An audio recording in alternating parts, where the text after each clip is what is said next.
Assalamualaikum warahmatullahi wabarakatuh. Egaan kabajamtoota jaallatamtoota daawwattoota sagantaa Muzee Shawuu har'a keessummoota ajaa'ibaa gidduutti argamna. Jalqaba Eid Mubaarak baga isiniin gahe. Eid Mubaarak walumaan baga nuun gahe. Egaa mee ergaan dabarfattu maaltu jira gaafii gara gaafii kiyyaatti seenuun dura?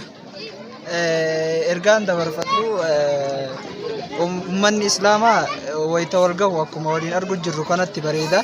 Yeroo hundaa bakkoota amantaan isaa itti wal gahaa jettutti wal gahee Jum'aa Jamaa'aa wal gahee osoo akkanuma jiraate midhaaguma ofii guyyaa har'aa kanarraa xiinxalluu danda'a. Kanaafuu amantaa keenya haa jabeessinu, ittiin haa boonnu, kana maalaallee akka hin gowwoomne akka hin sobamne amantaa keenya tokko taane waliin haa jabeeffannu galatoo. Baga siin gahe Eid Mubaarak. Waaleyna waaleykum. Gaafii si gaafadha.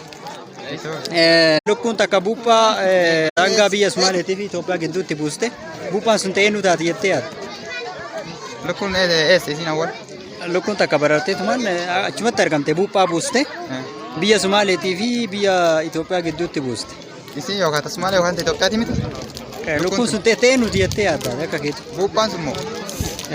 Buuphaan sun yoo lukkuun sun fakkeenyaaf Itoophiyaa taate Itoophiyaatidha yoo isin ammoo daangaa Somaalee isin Somaalee taate tama Somaalee ta'e.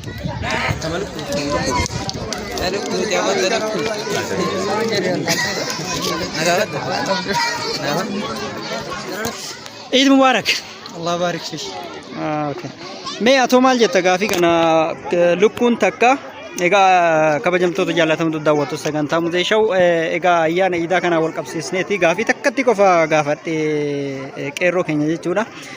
Mee ati maal jetta kanarratti lukkuun takka buuphaa daangaa Somaaliitii fi Itoophiyaa gidduutti buuste buuphaan sun ta'ee nu taate jettee yaadda?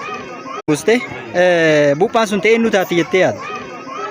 Daangaa Somaalee fi Itoophiyaa gidduutti lukkuun takka buuphaa buuftee? Buuphaa buuste ta'ee nu jettee yaadda? Tan Itoophiyaati. Tan akkamitti? Kooti kooti. Kaanis ta'e kun akkasuma yaadanii. Okay, ta Itoophiyaati jette. Mee maaliif ta Itoophiyaati jette? Tasmaalee maaliif ta'uu dha? Lukkuun suni daangaa sagalee sitti tolnaaf. Daangaa Itoophiyaa fi Somaalee gidduutti waan buufteef gara dabarsuu irra garuma kiyyaa qabachuu jecha.